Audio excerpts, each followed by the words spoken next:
Y de alguna forma yo coincido con el presidente en que gran parte del Poder Judicial sí está podrido. Sí, de alguna forma se han impuesto intereses, se han impuesto relaciones, un gran nepotismo en el Poder Judicial que ha sido documentado por Meganoticias, familias enteras de esta forma. Lo que no estoy seguro es que sea la forma como el presidente lo está haciendo para tratar de combatir pues todo lo que de alguna forma puede ser el Poder Judicial. No creo que sea la forma correcta para lograr un cambio. ¿Por qué? Porque se está satanizando, se está linchando públicamente el tema. Y si consideras que vienen temas muy importantes que va a tener que resolver el Poder Judicial, pues también habría una razón. Entonces, me parece injusto poder verlo solamente desde una arista. Por eso me refiero, hay muchas aristas. ¿Tiene razón el presidente en unas cosas? Sí. Está exagerando y está llevando esto por una ruta peligrosa de linchamiento del Poder Judicial, provocando más impunidad, ese es otro, y un tercero, que es precisamente los intereses que vienen ante las resoluciones que tiene el Poder Judicial enfrente, Paco. Entonces, me parece que veo esas tres, en un primer comentario, estas tres aristas en un tema, me parece interesante, importante. Sí, sin duda. Ahora, coincido contigo, Raúl, y seguramente Juan María Naveja y Víctor Hugo, coincidimos contigo de esta podredumbre en el entorno del Poder Judicial, que no es extraño para nadie. Hay de todo en la viña del Señor, pero aquí cuando uno acusa, cuando uno señala, es porque ya se vio a sí mismo y está limpio de toda culpa. Juan María.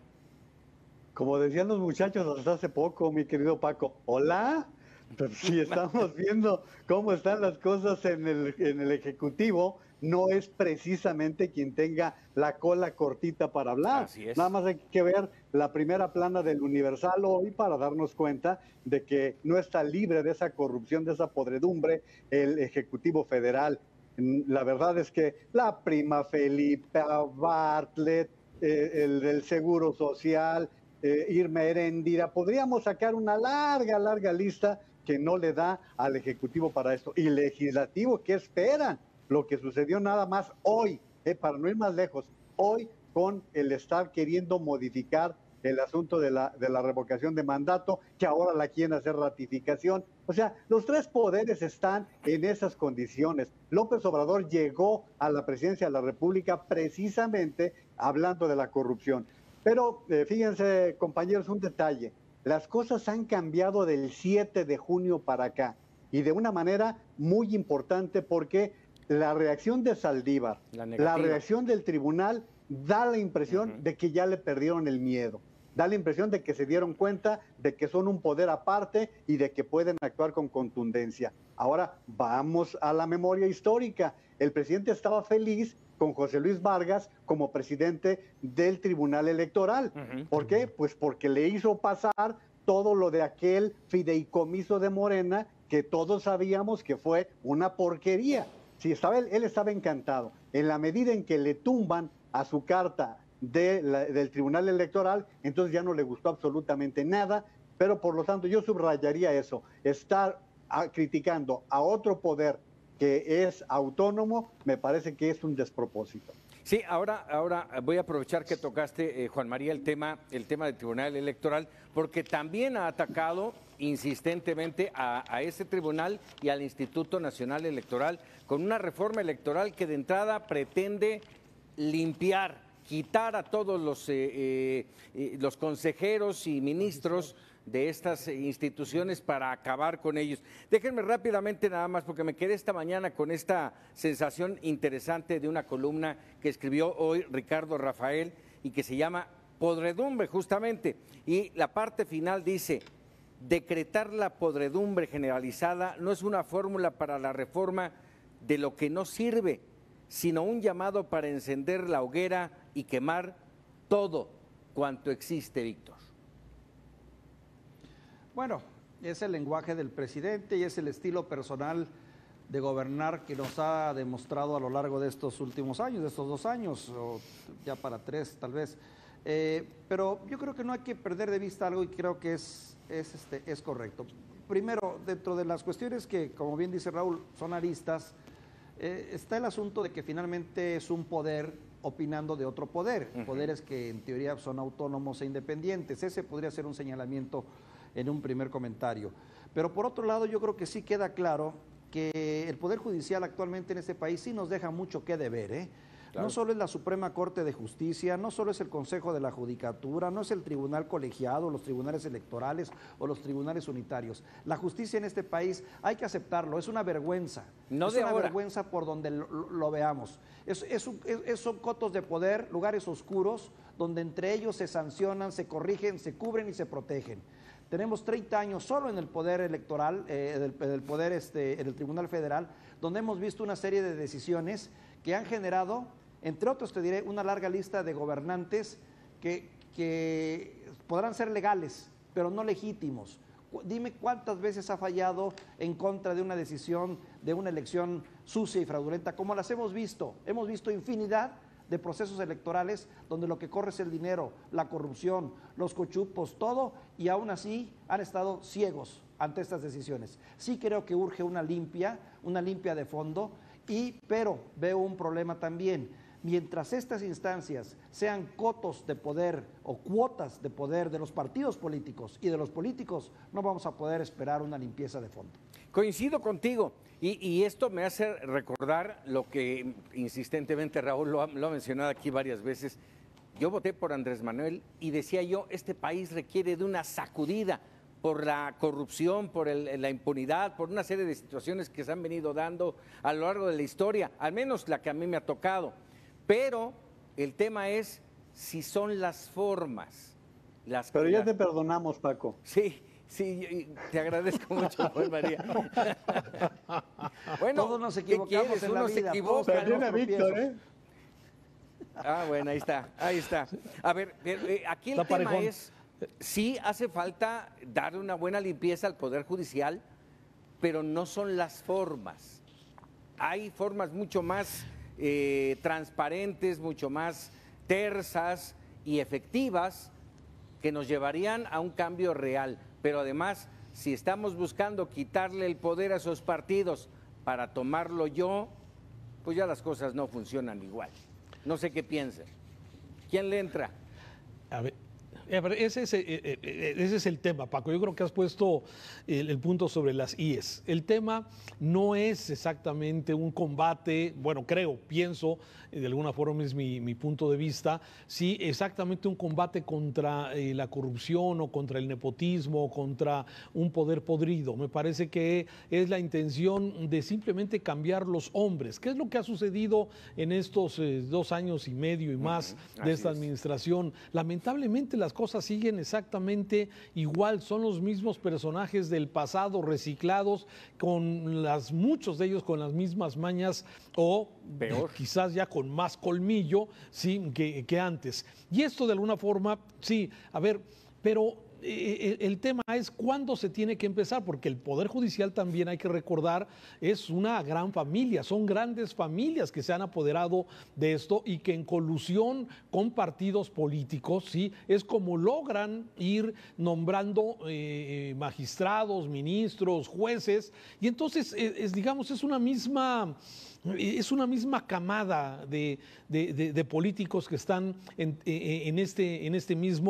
una camada de intereses que buscan el poder, y en eso de alguna es muy complejo, es muy difícil de alguna forma romper. Como ya lo decía Víctor, el poder de la judicatura son ellos mismos se sancionan, se premian, se reubican, pero es exactamente lo mismo. Coincido en que el Poder Judicial ha quedado a deberle al pueblo de México, me parece que es un punto importante, pero ¿dónde y cómo romper esos intereses que puede haber desde los partidos políticos, desde el otro poder que también está, o los otros 2 poderes que también tienen de alguna forma alguna injerencia, como estamos viendo en esto, y cómo lograr limpiar y que tengamos un país más justo, sin impunidad, que se aplique el Estado de Derecho, que eso sería lo idóneo, pero lamentablemente sí, se necesita una gran reforma, se necesita una iniciativa.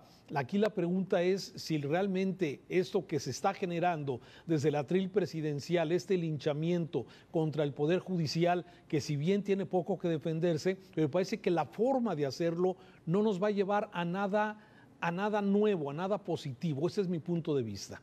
A ver, y pregunto, Juan María quería hacer comentario, nada más pregunto, esta reforma al Poder Judicial y esta reforma electoral, ¿son verdaderamente necesarias? Pregunto si esta reforma solamente incluye la limpieza de quienes se integran y no nada más. Pregunto. A ver, Paco, ya se realizó una reforma al Poder Judicial. Así es. El Poder Judicial ya entró a un proceso de reforma que encabezó el propio Arturo Saldívar, presidente de la Suprema Corte de Justicia de la Nación. Sí necesitamos una reforma electoral porque la anterior respondió a los caprichos y exigencias de un señor que se llama Andrés Manuel López Obrador. Esa es la de 2007, y ustedes recuerdan que es la que tenemos vigente. Así es. López Obrador habla en este momento de la partidocracia. Nada más que en el INE hay tres consejeros que fueron nombrados por Andrés Manuel López Obrador porque su partido tenía esa prerrogativa. Y si recordamos al tan vilipendiado Ciro Murayama, fue propuesto por el PRD cuando López Obrador pertenecía al PRD. Entonces, si vamos viendo esta partidocracia, el presidente nombró 2 subgobernadores del Banco de México. Él nombró ya son 3 ministros de la Suprema Corte de Justicia de la Nación. Y si nos vamos a su gobierno, bueno, pues el hijo de Lorenzo Meyer está en su gobierno, la hija de Berta Luján es la secretaria del Trabajo, y así podríamos ir viendo que ese nepotismo está en todos los poderes. En el legislativo, allí están todos los cachorros, Paco, el de Gamboa, el del exgobernador de Oaxaca. Los de siempre. Exactamente, son los mismos. Son los mismos los que están allí. Entonces, los 3 poderes, la reforma es estructural de país y en los 3 poderes. Y sí se necesita una gran reforma en el electoral, porque el país la está reclamando, pero incluiría a todas las fuerzas, ¿eh? Así es. Víctor.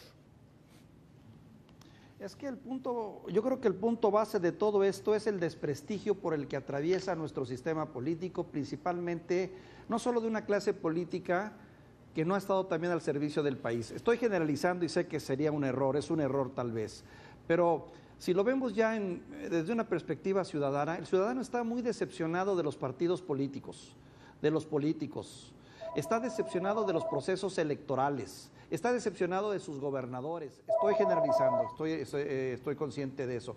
Pero al final del día es una decepción con la estructura y el sistema que tenemos actualmente y que se deriva principalmente, vuelvo a insistir, de esos cotos de poder y de esas cuotas con las que se han ido integrando estas estructuras que en teoría deberían de ser puras o al menos un poquito más ciudadanizadas.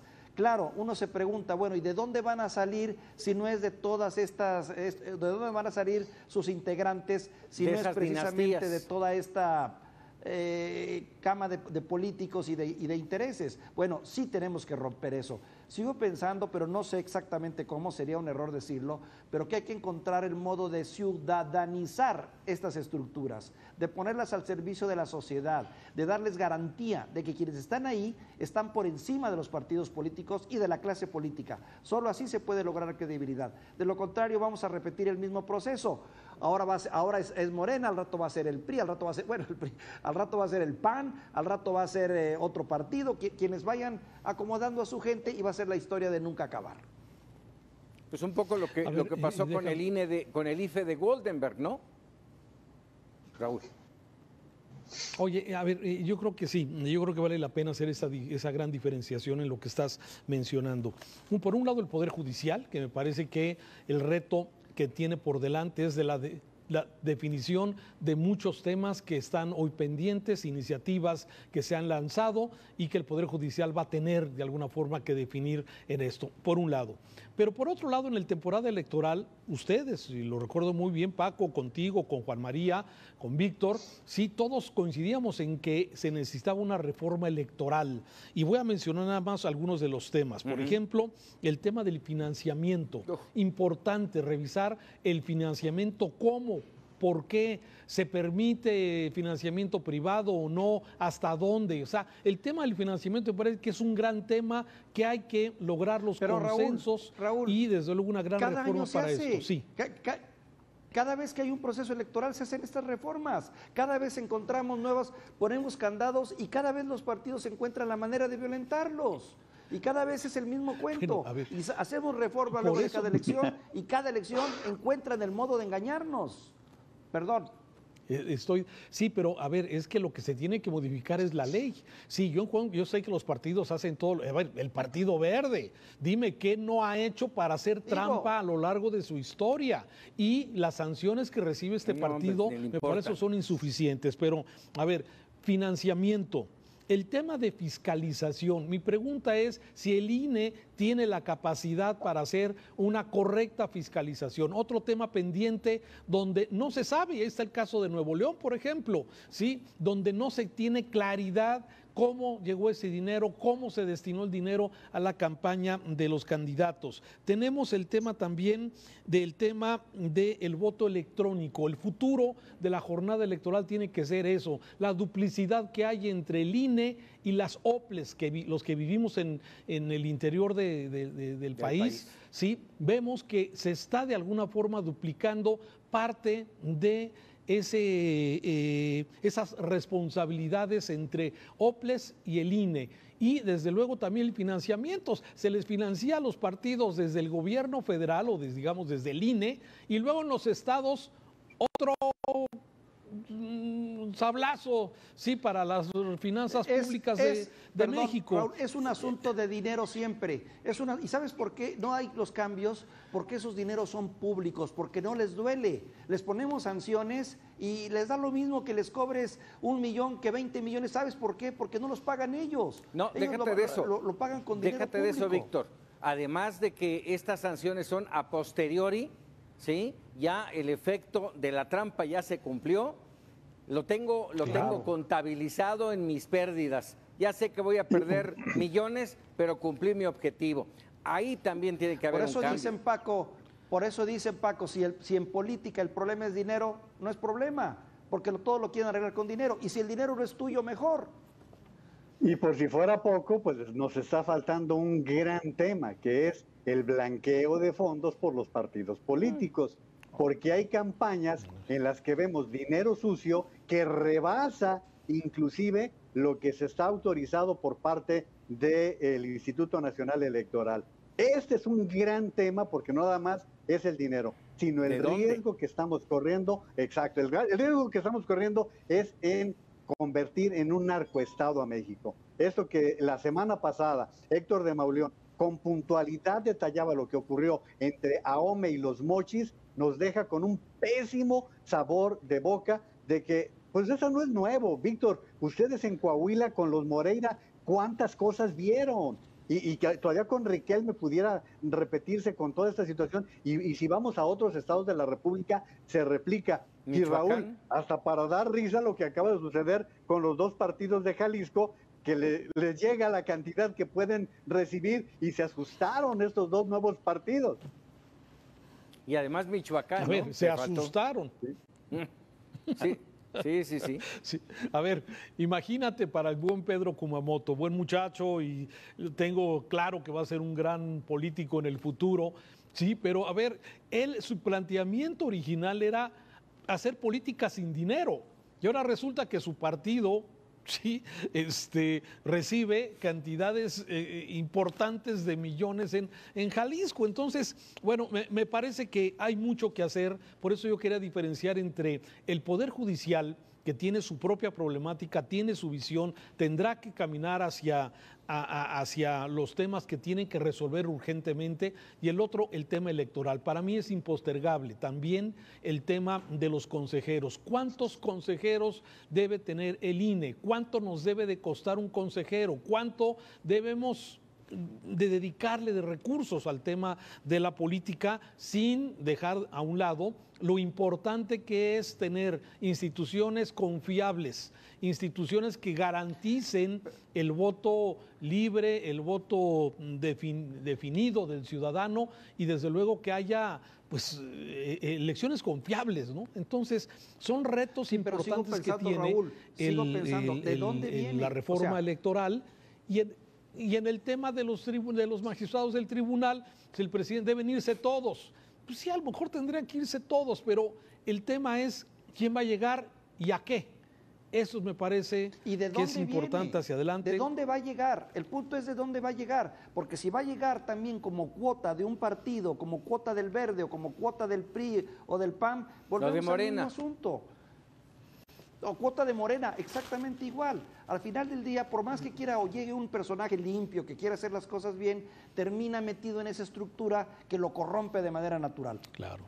Sí, y bueno, cierro este tema, nada más con esto que mencionaba Juan María Naveja, y me parece importante, ¿sí? ¿Y qué hay entonces con lo podrido del poder ejecutivo, del gobierno en sí? ¿Qué hay? Porque puedes limpiar una parte de tu casa, pero si lo demás está cochino, no va a cambiar. Desde luego, bueno, para abundar en lo que yo precisamente estaba mencionando, es que en el Poder Ejecutivo no estamos viendo un camino de limpieza. O sea, Petróleos Mexicanos sigue incurriendo en compras sin licitación. Bueno, es el campeón de este gobierno en materia de adquisiciones sin hacer concursos. Eso nada más para mencionarlo. Y cuando tú platicas, les ha pasado a ustedes tres también, cuando platicas con empresarios que te dicen, no hombre, si aquellos pedían el 10, a ellos te están pidiendo el 20. Te lo dicen en corto, te lo dicen de manera de que pues tengo que darlo, o cuántos ni siquiera están recibiendo el pago que les deben. Sí, como aquella reunión en la que pidieron la entrada, ¿no? Nada más esto. Sí, déjame decirte esto, Juan María, nada más. Es cierto que también, y lo sabemos nosotros, que en el Ejecutivo hay cosas también muy raras y extrañas. Sin embargo, hay que reconocer algo, ante la opinión, eso es ante nosotros, pero ante la opinión pública y ante la mayoría de los ciudadanos, Andrés Manuel López Obrador sigue con la bandera muy en alto de que es el líder de la lucha contra la corrupción. Nos guste o no, esa es la imagen que tiene ante el pueblo de México. Lo siguen viendo como un hombre limpio. Pues sí, pero porque le seguimos haciendo el juego. A él estamos haciendo el juego. Yo te digo una cosa, Víctor, lo del viernes es corrupción. Eso que hizo el gobierno federal y el gobierno de la Ciudad de México de congregar a miles de mexicanos en la tercera ola, eso es corrupción. No lo puedes manejar de otra manera. Yo te preguntaría, a ver, Víctor, ¿de qué viven los hijos del presidente? Otra vez la pregunta, ¿de qué vivió Andrés Manuel López Obrador 18 años? O sea, quienes no votamos por él, no creemos en esa trayectoria de inmaculado, pues porque vimos lo que pasó en la ciudad, en el Distrito Federal, con su gente más cercana. Lo hemos visto como presidente del PRD. O sea, no es la excepción, no es el que puede ir con la lámpara de Diógenes por el país. A ver, sí, pero a ver, yo creo que también, no porque el presidente tenga a deber, sea o no sea, no se tenga que reformar el Poder Judicial y no se tenga que reformar claro, o sea, me parece son cosas diferentes. Me parece que sí claro. Nos queda de ver en todo esto, y me parece que es decir, bueno, es que primero que el presidente tendría que poner el ejemplo, y eso sí lo entiendo como lo dices, Juan María, pero eso no excluye que los otros poderes, el legislativo, el poder judicial, sí, y el mismo ejecutivo, sí, tengan que tener su política de renovación todos. Entonces, sí, pero me parece totalmente que esa justificación es decir, bueno, es que el poder judicial está podrido, porque también está podrido el otro, sí, a ver, a lo mejor sí, pero Yo creo que son cosas que tenemos que ir abordando en forma diferente, ¿eh? Y, si no, no es una defensa A ultranza. de lo que pasa con la 4T. Pero que, Sigo sí, pensando Raúl, que... Pero Raúl, es que el razonamiento no es el presidente es como quien en los le toca. matrimonios, ¿no? Sí, pero es A como ver, en los no sé, matrimonios, ¿no? pe- Oye, cambia. No, cambia primero tú. No, cambia primero tú para que yo cambie. No. La O sea, realidad, finalmente se está la haciendo un realidad es muy señalamiento y hay que entrarle. lamentable lo que estamos aquí analizando en lo que está metido nuestro país, en este enjambre de corrupción por todos lados, ¿no? Eso es lo realmente lamentable. ¿Que hace necesario los cambios? Por supuesto, hace necesario los cambios. ¿Sí? Ojalá, Yo nada más le vamos para quería adelante. abundar a Raúl en esto, que el presidente no es la persona para estar hablando de podredumbre, que la hay. Lo hemos dicho durante Sí. mucho tiempo, pero no le queda a López Obrador ni siquiera institucionalmente Pero, Juan que María, sea si él no es el quien haga presidente, esta ¿quién? crítica. Ellos mismos, si Saldívar es el responsable del Poder Judicial y él trae ¿Tú el crees que ellos compromiso, van a él hablar lo ha de los dicho. trapos sucios que tienen en casa? Bueno, Empezaron mira, a hablar porque Saldívar- el presidente puso el tema. Saldívar no es santo de mi devoción, pero él ha venido haciendo señalamientos de la corrupción en el Poder Judicial. Entonces a ellos les toca y a nosotros como ciudadanos exigirles. Pero el presidente no puede estar agrediendo por lo que provoca. Él no es la persona para provocar un choque institucional como el que está generando. Esa parte sí es muy riesgosa. Tienes mucha razón para mi juicio, Juan María. Para mi juicio. Pero bueno, ¿les parece? Hacemos una muy breve pausa, regresamos para opinar de otros temas. Volvemos.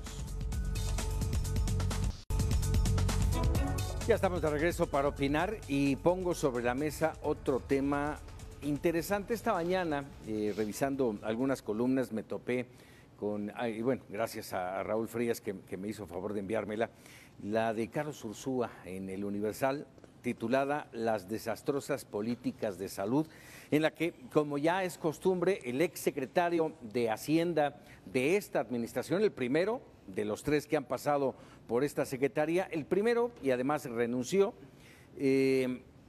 hace una crítica contundente sobre el tema de la infraestructura en salud, el término del Seguro Popular, la llegada de un INSABI que no ha aprendido, que no se sabe propiamente para qué sirve y llama la atención en medio de la tercera ola de la pandemia, con vacunas sobrepagadas, con vacunas regaladas, con vacunas que regalamos nosotros a otros países y la vacunación muy pobre.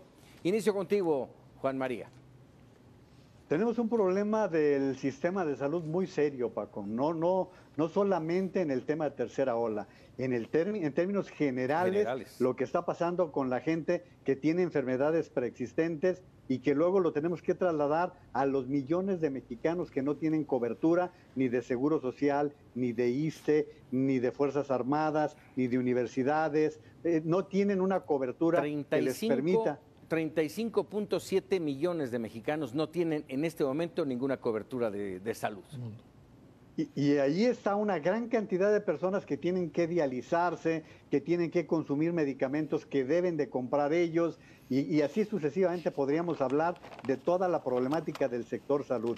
Y lamentablemente el presupuesto que se dispone no va ni siquiera al nivel que recomiendan para los países de la OCDE. Estamos con un problema roto y lo que está presentando hoy Carlos Ursúa es demoledor, ¿eh? La forma en que plantea, en que el INSABI no ha servido prácticamente para nada. Y algo que tú comentabas en la Junta de la Mañana, mi querido Paco, la parte de distribución. No están llegando los medicamentos porque quien distribuía antes era el Seguro Social.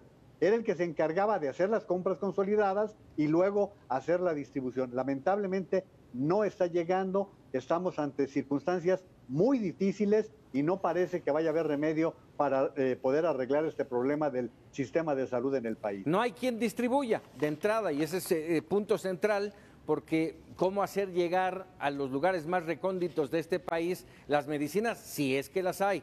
Ese es el gran tema, Víctor.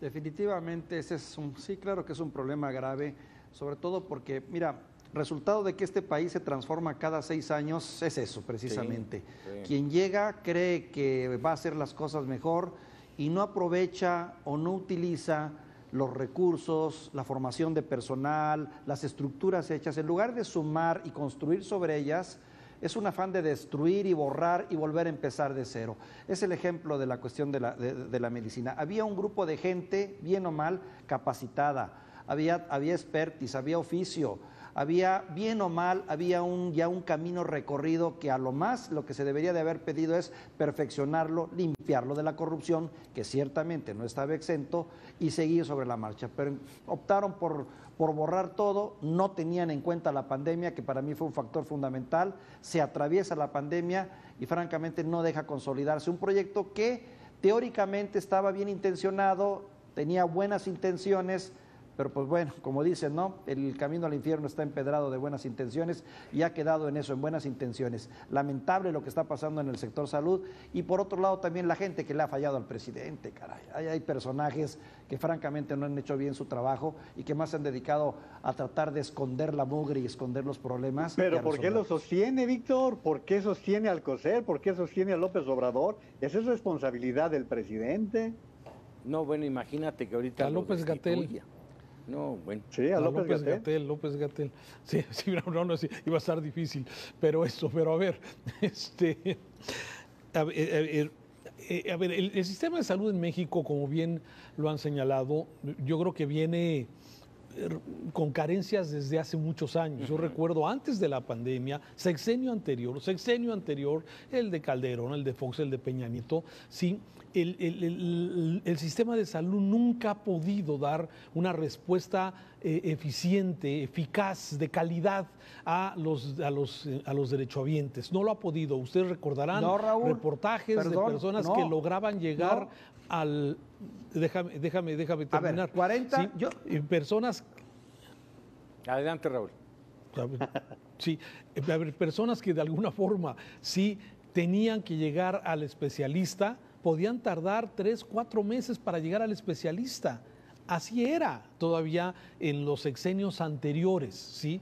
Y este gobierno, en ese afán de destruir para luego tratar de construir, ¿sí? Destruye lo que más o menos funcionaba, reconociendo que el Seguro Popular sí daba la posibilidad de que si una institución de salud no te podía atender en enfermedades catastróficas, el Seguro Popular te podía dar atención incluso en hospitales particulares, ¿sí?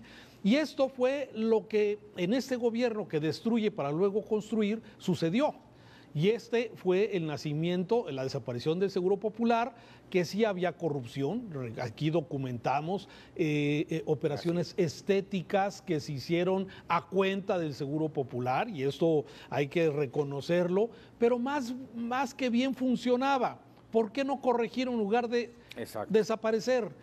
Nace el INSABI con todas las carencias y luego llega la pandemia, como bien se señala. Y entonces, este es el resultado, ya lo decía Juan María, ¿sí? De 20 millones que teníamos en el 2018 personas sin acceso a la salud, pasamos a 35.7 millones, ¿sí?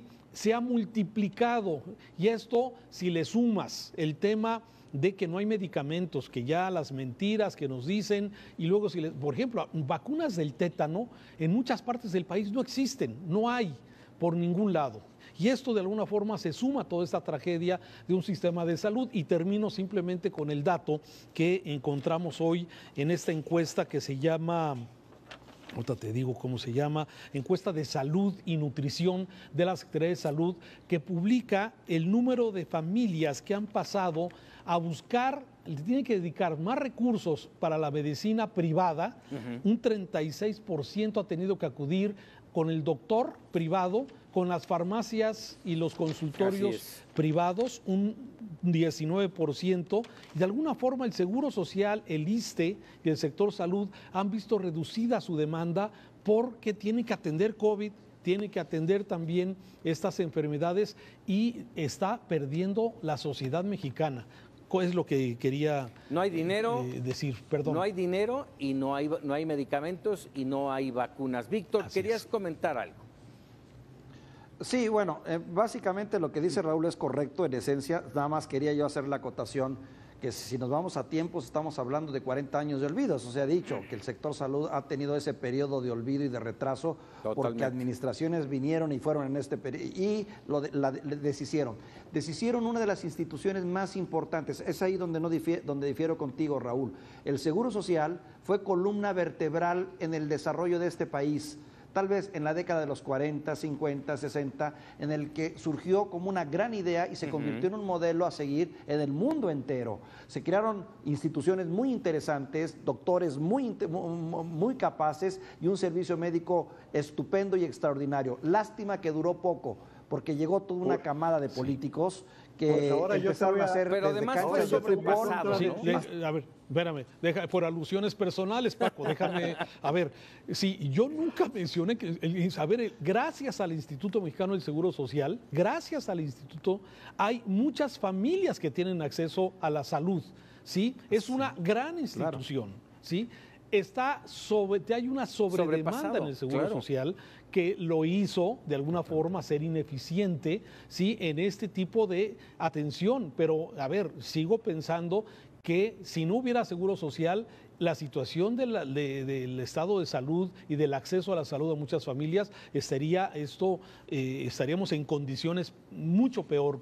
Sí, no, coincido contigo, el Seguro Social es, como decía mi abuelita, una bendición tener Seguro Social para muchas familias. Sí. Sobrepasado y abandonado económicamente, Juan María.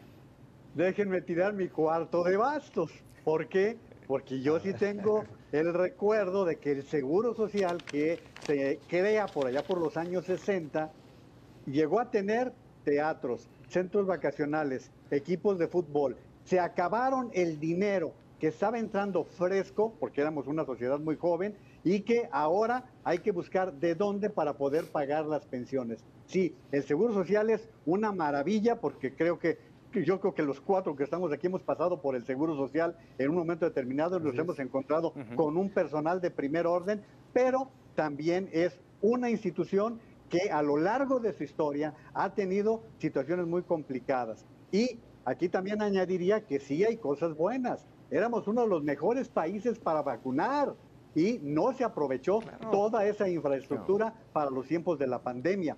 Éramos un país que teníamos a los niños vacunados. Hoy no hay ni vacunas para poder poner a los niños a buen resguardo con cosas como la triple, ni siquiera hay ese tipo de vacunas. O sea, sí, en medio de un sistema fracturado, un sistema de salud fracturado, había 2 o 3 cositas muy bien logradas y que ahora están totalmente sin poderse consolidar ni siquiera alcanzar.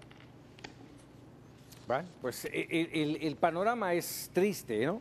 Es oscuro, no se ve en qué momento pudiera reaccionar el INSABI, que haga lo que en un momento nos mencionó el presidente, de tener y equiparar al sistema de salud con el de Dinamarca. Vamos, son detalles que no nos deberían de importar, pero a final de cuentas sí queremos un sistema de salud a la altura de las necesidades de los mexicanos. Eso es lo que queremos finalmente. Un último comentario sobre este tema, sí, Raúl.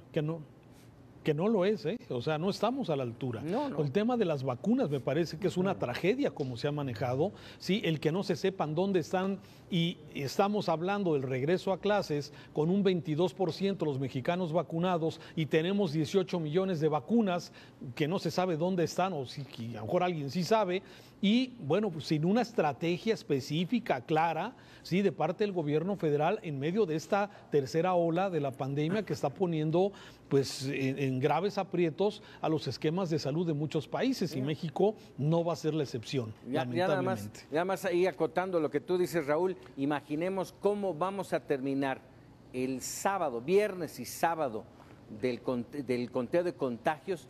¿Cómo vamos a terminar si apenas el viernes tuvimos jueves y viernes cerca de los 24,000 contagiados en un solo día? ¿Hacia dónde nos encaminamos en esta tercera ola? Eso es el pico más alto de toda la pandemia en nuestro país. Así es de que... Más de 100,000 en una semana, Paco. Más de 100,000 en una semana.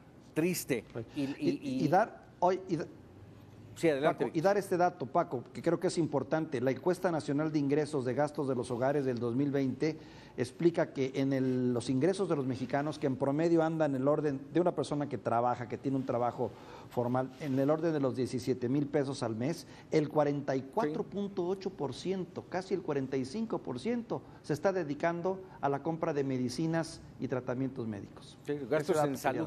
Así es. Gastos en salud. En salud. Bueno, y el exceso y el exceso de muertes nos habla también, Paco, el exceso de muertes nos habla de estas personas que perdieron la vida, quizás por COVID o no COVID, o porque no recibieron los tratamientos de sus enfermedades en tiempo y en forma. Y por eso tenemos este 35%, de acuerdo al INEGI, de exceso de muertes en el 2020. Y no hemos medido, Paco, lo que va a hacer con aquellos que se han contagiado de COVID, que tuvieron un largo padecimiento y que están viviendo secuelas. Por ejemplo, el gobernador de Hidalgo, a quien tuvieron que cortarle parte del pulmón como una consecuencia. Recordarán ustedes que Omar Fayad estuvo contagiado. ¿Cuántas personas van a sufrir secuelas de COVID y que habrá que atenderlos? Sí, y que no hay dónde. Pero bueno, ahí vamos a dejar este tema, si les parece, tenemos uno más antes de que se nos termine el programa, y tiene que ver con esta reorganización operativa y administrativa del Ejército, que tiene muchas vertientes, evidentemente, la conformación de un Estado Mayor conjunto, como lo tienen otros países en el mundo, entre ellos, por supuesto, Estados Unidos, tiene que ver con la Guardia Nacional, este tema que ya hemos platicado aquí, y la insistencia del presidente ahora de incorporar la Guardia Nacional al Ejército, a la Secretaría de la Defensa Nacional, cuando desde un inicio se pensó en un organismo civil, ¿sí? Y vamos, ¿hacia dónde nos lleva esta situación, Víctor? Bueno, yo creo que son dos temas, aunque forman parte de una misma problemática, que es el tema de la inseguridad y la forma como la estamos enfrentando. Finalmente se está hablando de dos grandes temas. Uno, una reestructuración que sí parece indicar era ya necesaria en la Secretaría de la Defensa Nacional o en nuestro Ejército Mexicano, toda vez de que teníamos un secretario de la Defensa que tenía múltiples funciones y hace falta, digamos, reorganizar esa estructura, definirlo, ¿no? Porque teníamos un secretario de la Defensa que no solo era secretario de Estado, era también un alto mando y era también un comandante del Ejército Mexicano. Había que un poquito medio organizar ese pandero y creo que es correcto porque se está haciendo acorde a prácticas mundiales. Eso es bien por el Ejército, creo que es positivo. Lo que sí sigue siendo una verdadera galimatías, como se dice, es la cuestión de la Guardia Nacional, que no acaba de encontrar su lugar, ¿no? Si incorporarla al Ejército o no incorporarla, si la debe dirigir un civil o no. Y bueno, yo creo que ahí es donde se les está complicando todo el asunto, porque finalmente pues, hay que recordar que la Guardia Nacional es la apuesta mayor del presidente para enfrentar la delincuencia. Y esta Guardia Nacional, aún bien a bien, no nos queda claro si es parte del Ejército, si es parte de Marina, si es una combinación de todo, si es una fuerza civil. Bueno, están tratando de resolver ese problema. Por eso comentaba, son dos cuestiones muy diferenciadas. Sí, pero van de la mano, bien dices, Víctor, y estamos hablando de más poder y más facultades al Ejército. Ya lo platicábamos en la mañana, Juan María. Pero lo que sí sabemos, Víctor, Paco, es que la Guardia Nacional fue autorizada como un organismo dirigido por civiles. Por civiles. Por los civiles. Sí, eso está en la Constitución. Para que la Guardia Nacional pase al Ejército, a la Secretaría de la Defensa Nacional, tiene que haber una reforma constitucional, le guste o no al presidente de la República. Yo estoy de acuerdo en que todas las modernizaciones administrativas vienen bien cuando se quiere hacer un mejor trabajo desde la administración. Bien que se esté pensando en un Estado Mayor conjunto, me extraña que la Marina no quiere incorporarse en este grupo. Bien que se tenga una comandancia que responda a la Secretaría de la Defensa, una para la Fuerza Aérea, y la tercera se supone que es la Guardia Nacional. Pero yo les preguntaría a ustedes tres, ¿cuál es la función principal del Ejército? Custodiar la soberanía nacional. Hoy tenemos zonas del país en donde quien gobierna es la delincuencia. Michoacán, para ir tan cerca como Aguililla y Apatzingán, lo que acabamos de ver en Tamaulipas, Paco, Raúl, Guanajuato. Víctor, es vergonzoso, pero lo de Tamaulipas, Paco, es vergonzoso que las personas familiares de desaparecidos tuviesen que pedir permiso para poder explorar una zona y buscar si estaban allí los restos de sus familiares. O sea que tenemos zonas, dijo el embajador, el ex embajador de Estados Unidos en México, que entre el 30 y el 40% del territorio nacional está en manos de la delincuencia. Entonces, la tarea fundamental del ejército no se está cumpliendo. Raúl. A ver, en el mismo sentido, a ver, yo no desconozco el tema del organigrama de la Defensa Nacional, desconozco cómo está conformado, cómo es su organigrama al interior, y me parece que para la mayoría de las personas no es relevante. Me parece que lo que es relevante es cuándo, a partir de cuándo va a empezar a garantizarnos la seguridad a los mexicanos, a partir de cuándo vamos a pacificar el país, a partir de cuándo vamos a empezar. Me parece que eso es lo relevante. Ya lo que si es administrativo operativo, que para que sea en conjunción con otras naciones, me parece que es correcto, o sea, tendrán que adaptarse a ese tema. Pero ¿cuándo vamos a empezar a ver la pacificación de este país, Paco? Me parece que ese sería así como el punto medular ante este esquema. Se cansó el presidente de darle elogios al ejército mexicano el viernes pasado en el Campo Marte, ¿sí? Se lo merecen seguramente por todo ese servicio que han dado a los mexicanos, sí, en ayuda del DN3, en apoyo a las vacunas, en apoyo a construir el Tren Maya, en apoyo a construir el aeropuerto, a cuidar puertos, sí, pero la seguridad, ¿cuándo? A ver, ese Raúl, es exactamente el tema. Raúl, en ese sentido, a ver, a mí me gustaría subrayarlo, si es que ustedes están de acuerdo. La seguridad, el garantizar la paz en el país, no depende del ejército mexicano. No depende de porque es ejército, pero no es policía. Exacto. Y además lo que hace falta es una estrategia inteligente y capaz. Sí, pero a ver, si la Guardia Nacional, que forma parte del ejército por lo que estamos viendo, la propuesta de incorporarla a la Secretaría de la Defensa Nacional, pues la Guardia Nacional, esa era la estrategia, Paco. La estrategia era Guardia Nacional para tomar el territorio, para pacificar el país. Pero si los tienen atados de manos. Por un civil. Sí. Y aquí habría una cosa, miren, abundar también en lo siguiente. Yo quiero ver quién va a ser el valiente próximo presidente de la República que le quite al ejército y a la marina todas las prerrogativas que están recibiendo, fondos de pensión, más presupuesto, atribuciones. Como conocemos a los políticos, como conocemos a las autoridades, no creo que todo esto que está entregando el presidente López Obrador, el que sigue, vaya a poder negociarlo tan fácilmente. Ahí es un punto interesante. Tan solo la administración, por ejemplo, del aeropuerto o del Tren Maya, sí, la administración y por supuesto la recopilación económica que dejen estos dos entes, ¿no? ¿Quién, como bien lo dices, quién se los va a quitar? Sí, más de 300,000 elementos que se integran ahorita a través de la SEDENA, la Guardia Nacional y la Marina, ¿no? Con un presupuesto solo este año de, 36,000 millones de pesos que se le dio. Evidentemente estamos ante un poder dentro del poder, y un poder que cada vez pues agarra más fuerza y más autonomía, siempre la ha tenido. La prueba está lo que ocurrió con el general Cienfuegos, ¿no? Donde tuvimos de alguna manera que aceptar que pues era inocente porque así era la fuerza que tenía este hombre. Yo creo que, bueno, esa ha sido la apuesta del presidente, ¿no? Utilizar las Fuerzas Armadas para tratar de encontrar una salida en un país en donde pues no hay tantas instituciones sólidas ni el recurso humano capaz para poder resolver los problemas. Entonces se ha tenido que apoyar en lo que medianamente funciona o que tiene un poquito más de aceptación, porque también eso hay que reconocer. El ejército mexicano en este momento, las Fuerzas Armadas, pues gozan de una buena aceptación por parte de la sociedad y la opinión pública.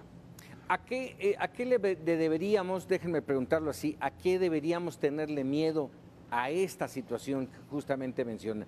El poder, las responsabilidades del ejército, ¿cuál sería el miedo?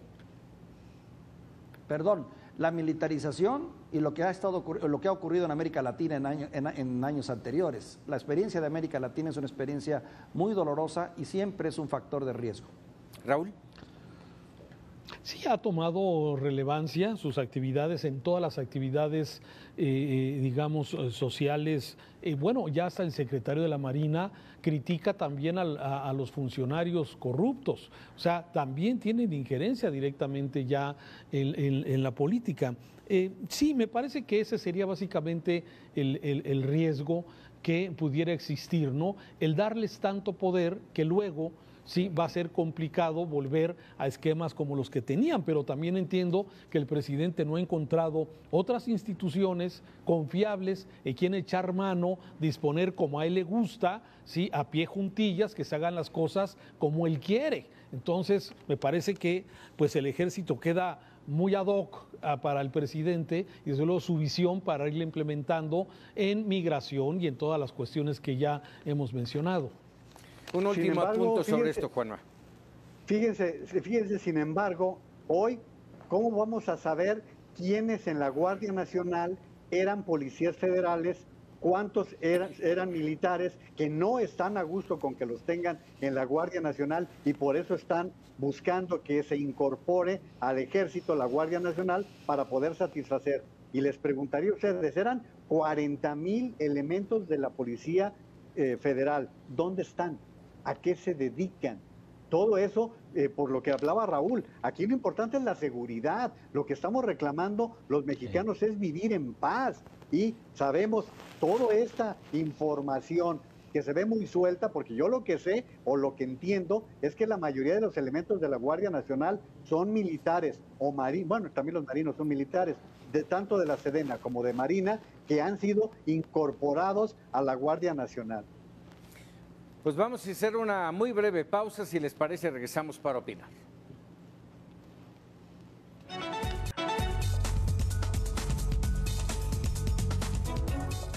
Bueno, hasta aquí llegamos con Para Opinar, como siempre agradecido. Raúl Frías, Víctor Hugo Hernández, Juan María Naveja, como siempre un placer compartir esta mesa. Igualmente. A ti. Gracias. Rápidamente vámonos con los memerables.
Bueno, pues ahí tiene usted el punto de vista de los mexicanos y el humor, por supuesto, en torno al acontecer nacional. Vámonos ahora con, bueno, antes que eso, agradecerle que nos haya permitido entrar con nuestros comentarios y nuestros análisis para que usted se quede y tome una mejor decisión. Vámonos ahora con Yoeli Ramírez. Yoeli, ¿cómo estás?